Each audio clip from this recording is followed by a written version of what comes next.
तर तिकडे उपमुख्यमंत्री अजित पवार यांची आजपासून दिंडोरीमधून जनसन्मान यात्रा सुरू होणार आहे। जनसन्मान यात्रेसाठी अजितदादा नाशिककडे रवाना झाले आहेत। गुलाबी जॅकेट घालून अजितदादांची संपूर्ण टीम आता नाशिक विमानतळावर पोहोचली आहे। नाशिक विमानतळावर गुलाबी रंगाची बस देखील सज्ज आहे। तर ही काही दृश्य आपण पाहतोय। नाशिक विमानतळावर ही गुलाबी रंगाची बस, त्याचबरोबर इतरही गाड्या या गुलाबी रंगामध्ये आपल्याला पाहायला मिळतात। तर अजित पवारांची टीम देखील गुलाबी जॅकेट घालून या ठिकाणी अजित पवारांच्या स्वागतासाठी सज्ज आहे। तर अजित पवारांची जनसन्मान यात्रा आज दिंडोरीमधून सुरू होते आणि त्याच पार्श्वभूमीवर अजित पवारांची ही टीम आपण पाहतोय। अजित पवार हे गुलाबी रंगामुळे सध्या चांगले चर्चेत आहेत। विविध कार्यक्रमांमध्ये अजित पवार हे गुलाबी रंगाचं जॅकेट घालून आपल्याला पाहायला मिळतात। तर आजपासून अजित पवार यांची जनसन्मान यात्रा नाशिकच्या दिंडोरीकडे ते रवाना झालेले आहेत। तर दुसरीकडे आपण पाहतोय नाशिक विमानतळावर अजितदादांची टीम ही गुलाबी जॅकेट घालून सज्ज आहे।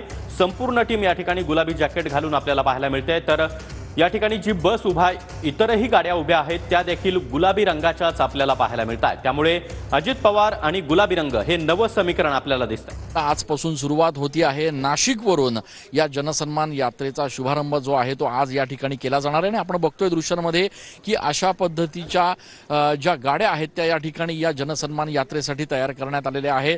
खास एक बस जी आहे ती या जनसन्मान यात्रेसाठी तयार करण्यात आलेली आहे। या ज्या बसमध्ये बसून खरं तर उपमुख्यमंत्री अजितदादा असतील, त्यासोबतच राष्ट्रवादीचे इतर पदाधिकारी जे असतील ते या ठिकाणी या बसमधून प्रवास करत सगळ्या मतदारसंघांमध्ये खरं तर जाणार आहेत। आपण या बसमधलं दृश्य बघतो आहे कशा पद्धतीची ही बस आहे, ज्या बसमध्ये बसून ही संपूर्ण जनसन्मान यात्रा जी आहे ती पार पडणार आहे। पोलीस प्रशासनाचे जे कर्मचारी आहेत, सुरक्षा रक्षक जे आहेत ते या ठिकाणी दाखल झालेले आहेत।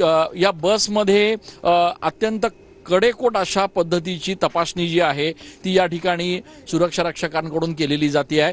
नाशिकच नाही तर संपूर्ण राज्यातल्या वेगवेगळ्या मतदारसंघात ही बस पोहोचणार आहे आणि सरकारच्या योजना असतील, सरकारच्या वेगवेगळ्या विषयांवरच्या भूमिका ज्या असतील त्या या ठिकाणी या जनसन्मान यात्रेच्या माध्यमातून पोहोचवल्या जाणार आहेत। आणि त्यामुळे गेले पुढचे जवळपास 24 दिवस जी आहे ती ही बस राज्याच्या वेगवेगळ्या मतदारसंघांमध्ये पोहोचून सरकारचे ध्येय धोरणं लोकांपर्यंत पोहोचणार आहेत। जनसन्मान यात्रेला नाशिकमधून सुरुवात होतीये। अजितदादा आणि राष्ट्रवादीचे इतर नेते पुढच्या काही वेळात नाशिकमध्ये दाखल होणार आहेत आणि त्यानंतर या यात्रेला खऱ्या अर्थानं सुरुवात होणार आहे। कॅमेरा पर्सन आकाश येवलेसह मी चंदन पूजा अधिकारी, TV9 मराठी।